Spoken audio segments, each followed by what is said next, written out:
रायगड सम्राट अल्पावधिक लोकप्रिय ठरलेले रायगड सम्राट रयतेच्या सेवेसाठी सदैव पुढे। रायगड सम्राट राजकीय, सामाजिक, शैक्षणिक, शेतीविषयक अचूक बातम्यांसाठी रायगड सम्राट न्यूजला सबस्क्राईब करा।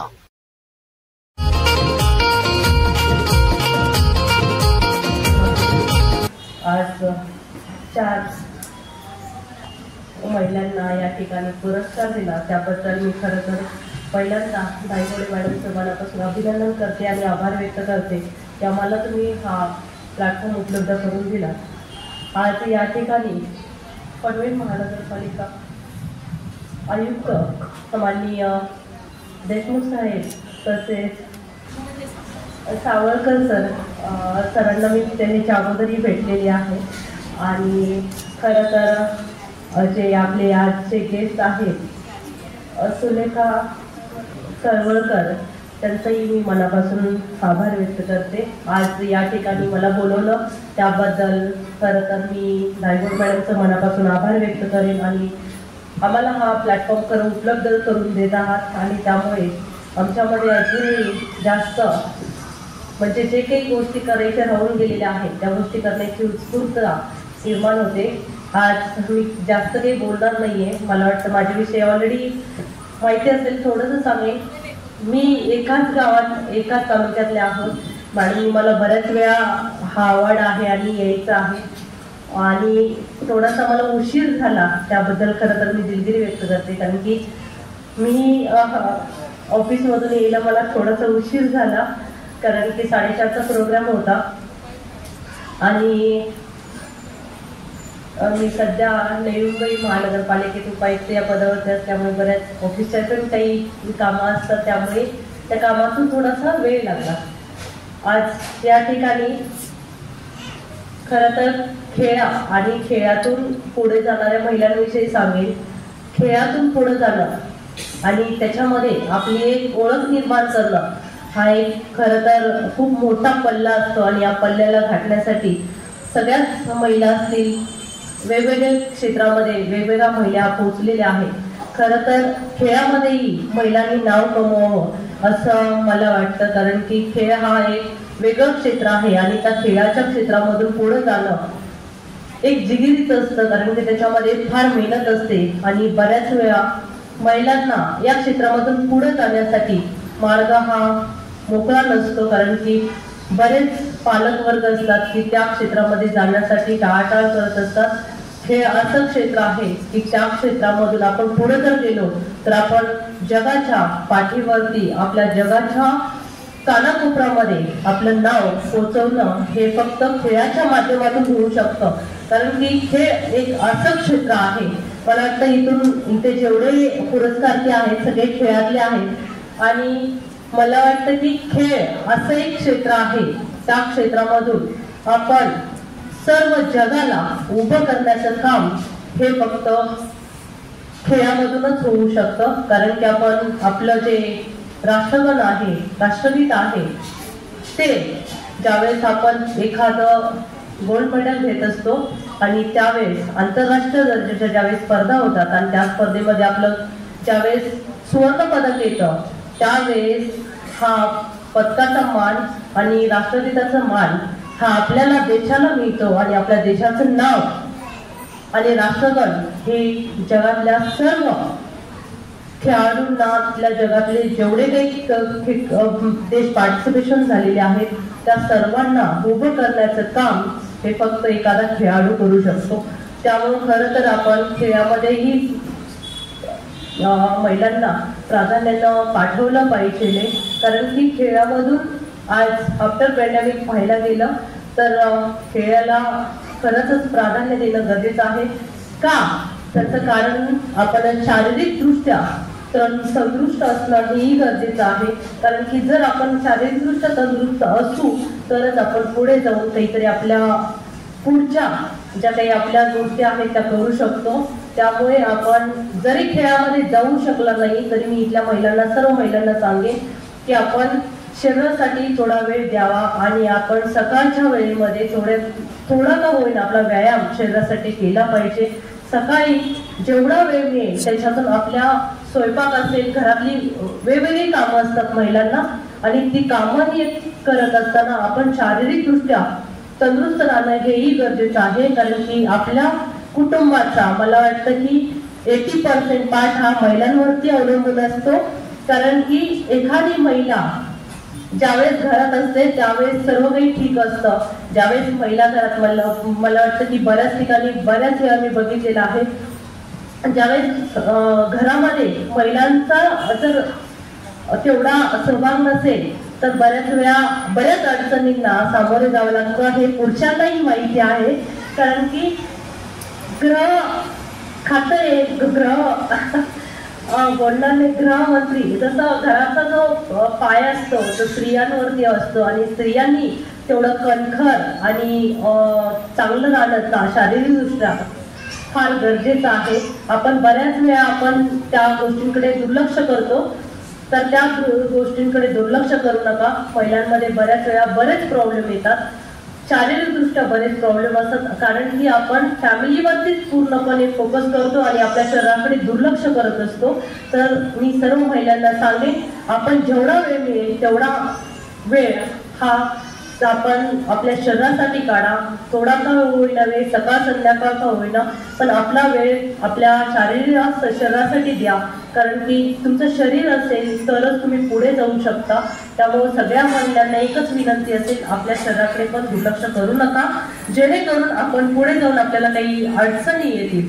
एवढंच माझं एक सांगणं असेल. जरी मी खेळातून असेल तरी मी माझ्याविषयी मला वाटतं की सांगणं, मी जिथून आले गायगोडे मॅडमना मला माहिती आहे. गायगोडे मॅडमनी ज्यावेळेस हुमानचं 3रं आवृत्ती ज्यावेळेस धेवडी या ठिकाणी केलेली त्यावेळेस मी खेळत होते आणि मी तिथेच होते, मान तालुक्यात होते आणि मी त्या प्रोग्रामला गेलेली. मला हुमान हे पुस्तक वाचलं त्यावेळेस मला वाटलं की जे मी करते माझ्यापेक्षाही जास्त जे स्ट्रगल आहे मॅडमने केलेलं आहे त्यामध्ये.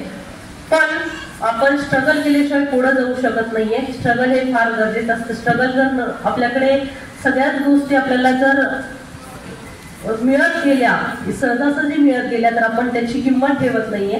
त्याप्रमाणे आपल्याला ज्यावेळेस आपण एखादं कष्ट करत असतो आणि कष्टातून ज्यावेळेस आपण पुढे जात असतो नक्कीच आपल्याला यश हे मिळत असतं. आणि तुम्ही कष्ट करा, नक्कीच त्याचं फळ मिळत जाईल. ज्या पद्धतीने मला अडचण आल्या, मी एकच गोष्ट सांगेन, ज्या पद्धतीने मला अडचण येल्या, माझ्या अडथळ्यांचं शर्यत ही अडथळ्यांची होती. अडथळे पार करतच मला पुढे जावं लागत होतं. कारण की ज्या तालुक्यातून ज्या गावातून मी आले त्या गावामध्ये खेळ हा नव्हता. खेळाविषयी कोणालाही माहिती नव्हतं.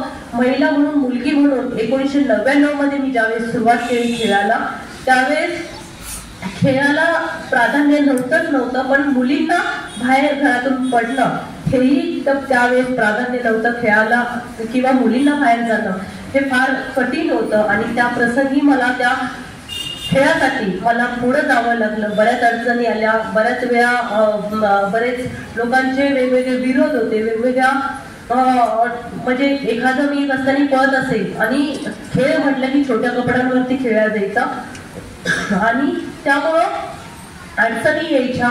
बऱ्याच वेळा लोक माझ्याकडे बघून हसायचे की काय वेडी आहे का पळते अशी. आणि मग पालकांना सांगायचं, घरच्यांना सांगायचं की ही का पळते, तिला थांबवा, कुठे छोटे कपडे घालून फिरते, रोडने पळत असते वेड्यासारखी. तर ही गोष्ट माझ्यासाठी मी एका कानाने ऐकायचे, दुसऱ्या कानाने सोडून द्यायचे. कारण की मला माहिती होतं की मला त्या क्षेत्रामधूनच पुढे जायचंय आणि त्यामुळे कोणी बोललं तरी माझ्यावरती काही फरक पडत नव्हतं. माझ्या घरचेही ओरडले तरी मी कधी फरक पडू घेतला नाही, कारण मला त्या क्षेत्रामधूनच पुढे जायचं होतं. बऱ्याच वेळा अडचणी यायच्या. बऱ्याच वेळा 10वीचं वर्ष होतं. 10वीच्या वर्षामध्ये मला त्या ठिकाणी सांगितलं की 10वीचं वर्ष आहे, अभ्यास कर.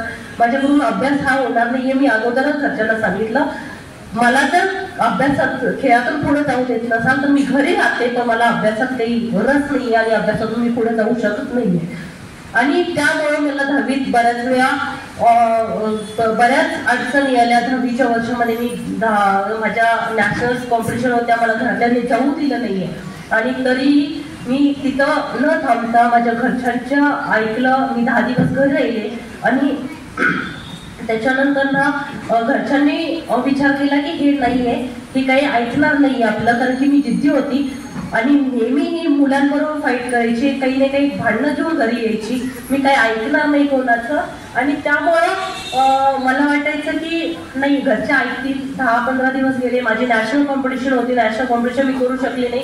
ठीक आहे म्हटलं, माझी एक नॅशनल कॉम्पिटिशन जाईल, पण भविष्यात मला स्पोर्ट्स खेळता येईल आणि खेळामधून पुढे जाता येईल.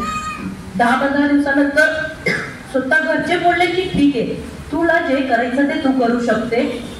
आणि तिथून पुढचा जो प्रवास होता माझा चालू राहिला. आणि 2016 मध्ये मी 2016 ऑलिम्पिक पर्यंत मी पोहोचू शकले. कारण की ज्यावेळेस आपण ऑलिम्पिक हे शब्द ऐकतो त्याच्यासाठी फार कठीण, फार मेहनत करावी लागते. माझी 16 ते 17 वर्ष ह्या खेळासाठी मी घालवलेले आहेत. त्याच्यामध्ये अडचणी आल्या, माझ्या घरामध्ये बरेच बदल झालेले होते. कारण की मी 2012 ते 2016 हा जो 4 वर्षाचा कालावधी होता, मी घरी जाऊ शकली नाहीये. माझ्या स्पोर्ट्सवरती मी फोकस केला.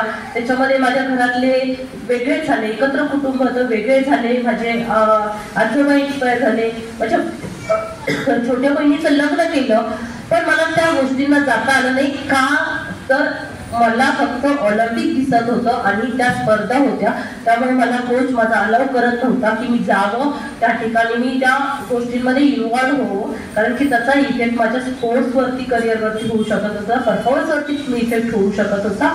आणि तो जर इफेक्ट झाला असता तर मला ऑलिम्पिक पर्यंत जाणं शक्य झालं नसतं. आणि ह्या सगळ्या गोष्टी असल्यामुळे ह्या सगळ्या गोष्टींना सॅक्रिफाईस करण्याचं कारण एकच होतं की एखादा ज्यावेळेस खेळाडू खेळत असतो त्यावेळेस टार्गेट एकच घेतो की त्याला इंटरनॅशनल करायचं आहे आणि त्याच्यामध्ये आपला इंडियाची जर्सी घालायची आहे. आणि ती जर्सी आपल्याला घालतो त्यावेळेस आपण कुठेतरी एक आनंदी होतो की आपण खरंच इंडियाचा आपण घातलेला आहे आणि आपण प्राऊड फील करतो त्यावेळी. आणि तो इंडियाचा जो कलर असतो तो सहजासहजी मिळत नाही. मला 16 वर्षे त्यासाठी कष्ट करावं लागलं.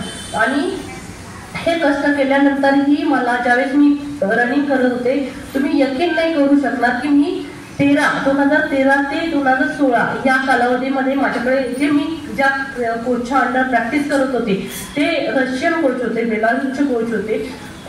आणि ते एवढे स्ट्रिक्ट होते, आम्हाला जेवायला पण जेवणाचं म्हणजे जेवण जर करायचं म्हटलं तर मला इंडियन फूड मिळत नव्हतं. सगळे उकडलेल्या भाज्यांवरती मी राहायचे. आणि ही कसं काही होऊ शकतं तर ते उकडलेल्या भाज्या आणि जे काही तुम्ही नॉनव्हेज असेल सगळं उकडलेलं, जे काही पदार्थ काही उकडलेलं ते त्यामध्ये ऑइली फूड नाही, स्पायसी फूड नाही आहे, जंक फूड नाही आहे. म्हणजे मी हे सांगण्याचं कारण आज महिला आहे तुमच्या बरोबरही तुमची मुलं आहेत, तुम्ही आज जंक फूड आणि इंटरनेटचं जे एवढं जे आपल्या मुलांमध्ये जे फॅड आहे आफ्टर पॅन्डेमिक, त्यासाठी मी ही गोष्ट सांगते. कारण की 3 वर्ष बॉईल शिजवलेल्या भाज्यांवरती राहू शकतो का असा विचार करत असेल तर नक्की मी सांगेन की राहू शकतो आपण. ते खाऊन मी परफॉर्मन्स केलेला आहे. बऱ्याच वेळा 2-2 दिवस आम्हाला जेवण नसायचं. शनिवार रविवारचं जो प्रॅक्टिस असायचं ते 80 ते 90 किलोमीटर दिवसाचं माझं रनिंग असायचं. म्हणजे 90 किलोमीटर पळायचं म्हटलं आपण गाडी चालवू शकत नाही, पण आम्हाला ते रनिंग करावं लागायचं. पण ते मी खाऊन पळत होते. असं काही नाहीये की आपण मेडिसिन खाल्ल्यानंतर पळू शकतो किंवा एखादी प्रोटीनच पाहिजे, अशा काही गोष्टी नसतात. त्यामुळे मी महिलांना सांगेन, महिला हा खरं तर मुलाचा पाया असतो आणि महिलांना घडवण्यासाठी जास्तीत जास्त जबाबदारी ही महिलांची असते. त्यामुळे आज महिला आहेत, महिलांना मी नक्कीच सांगेन आपल्या मुलांना तुम्ही जंक फूड आणि मोबाईल पासून दूर ठेवा, आपल्या मातीच्या खेळांकडे वळवा. आपल्याला जे जे काही ऍक्टिव्हिटी करता येतील त्या त्यांच्याकडून करून घ्या, पण मोबाईल आणि आपलं जे जंक फूड आहे त्याच्यापासून दूर ठेवा. जेणेकरून आपण जे काही ते मुलांची इच्छा आहे त्या त्या क्षेत्रामध्ये पुढे जाऊ शकतील आणि त्याच्यामुळे आपलंच नाव मोठं होईल, आपली मुलं आपल्या पायावरती उभं राहू शकतील. एवढीच मी आपल्या सगळ्यांकडून अपेक्षा करते. आणि मला इथे या सन्मान सोहळ्याबद्दल अवॉर्ड जो दिला त्याबद्दल मी ओवी फाउंडेशनचा मनापासून आभार व्यक्त करते. कारण की त्यांच्या ओवी फाउंडेशनच्या माध्यमातून नेहमी वेगवेगळे उपक्रम हे धायगुडे मॅडम करत असतात. कारण की महिलांना पुढे आणणं हे त्यांचं मोटिव्ह आहे आणि महिलांनी आपल्या पायावरती उभं राहणं हे महत्वाचं आहे आणि त्या दृष्टिकोनातून नक्कीच गायकवाड मॅडमनी जे प्रोग्राम केलेले आहेत खरं तर अभिमानास्पद आहेत आणि असेच प्रोग्राम पुढेही होणार आहेत. मॅडमनी सांगितल्याप्रमाणे मॅडमनी तुम्हाला पुढील वाटचालीसाठी शुभेच्छा देते. खरं तर मॅडम ही अधिकारी आहेत आणि आज आफ्टर रिटायरमेंट ह्या सगळ्या गोष्टी करणं फार कठीण असतं, पण आफ्टर रिटायरमेंट ही या वयात ह्या सगळ्या प्रोग्राम अरेंज करणं महिलांसाठी हे चांगले वेगवेगळे उपक्रम राबवणं आणि वेगवेगळे प्लॅटफॉर्म उपलब्ध करून देणं खरं तर मॅडमचं मनापासून अभिनंदन करते. आज या ठिकाणी सर्व महिला उपस्थित झाल्या, वेळात वेळ काढून आपण या ठिकाणी आला त्याबद्दल आपले मनापासून आभार व्यक्त करते आणि माझे 2 शब्द संपवते. जय हिंद, जय महाराष्ट्र.